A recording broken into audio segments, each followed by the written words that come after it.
Hello, I'm Rythian, and this is World of Warcraft, Warlords of Draenor. This is going to be a little look on two of the achievements in Bloodmaul Slag Mines, which is probably going to be the first dungeon you do in Warlords of Draenor. Of course, you can't actually get these achievements until you go into Heroic mode, which is level 100 only.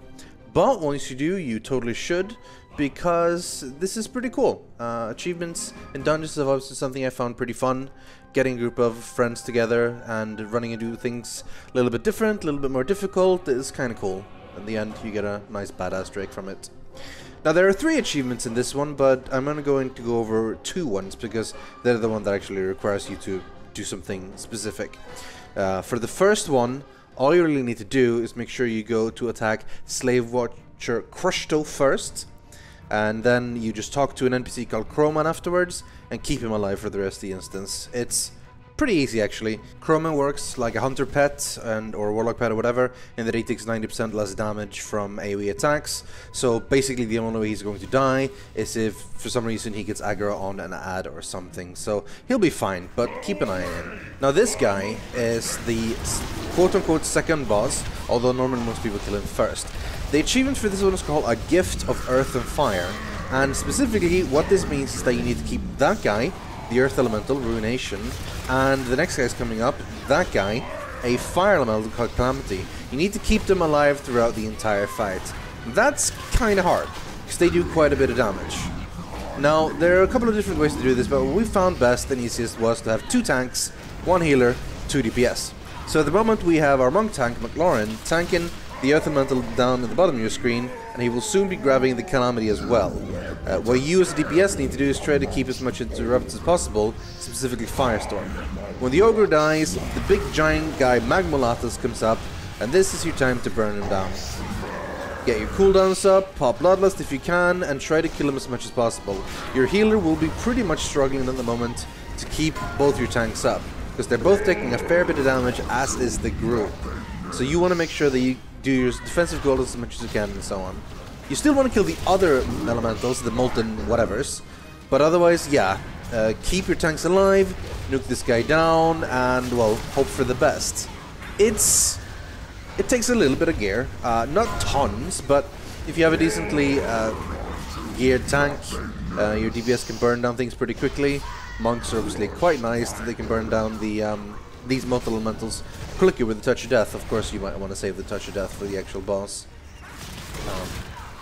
But otherwise, that's pretty much it. If you want to do this with 1 tank and 3 DPS, well, it's going to be harder, because those elementals will be doing a lot of damage to your tank. So, I guess it depends. If you have a better tank healer, we were running with Silence, who's currently Resto Shaman, and he does way better group healing than he does single target tank healing. So, you know, adjust based on your current setup and you should be fine. Either way, we're about to burn this guy down and get the achievement. We so close to losing McLaurin as a tank there, but here we go. Gift of Earth and Fire. Hooray! 1 down, a whole bunch to go to get your dragon. Now the next achievement is called Is Draenor on Fire? And this is the last boss in the instance. Gugthuk, the slave master guy. So this is a pretty dangerous and pretty damaging achievement.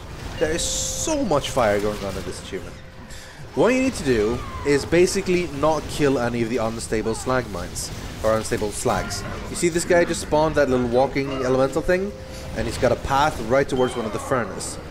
They need to not be killed, which makes this quite complicated. Because you want, of course, to keep them slowed, you want to keep them stunned if you can, and they can't be CC'd as such, but they can be slowed and stunned and snared. So you want to keep them there, so that the delays the time until they actually hit the furnace as long as possible. We went in with a normal group here, we have like 3 DPS, a tank and a healer. But slowly, as you see, the room is being filled with more and more fire, the slag mines is getting closer and closer to the furnace.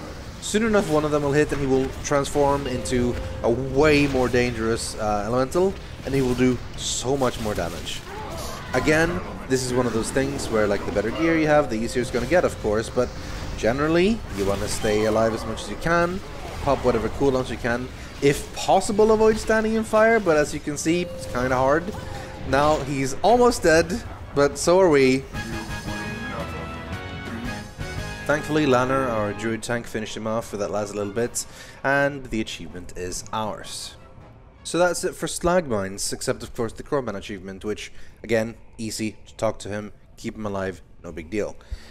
So, thanks for watching, and I know this is a little bit of a different style than what I usually do on my channel, so let me know your thoughts, tell me on Reddit or in the comment section or whatever, and yeah, have a good day, and I'll see you next time.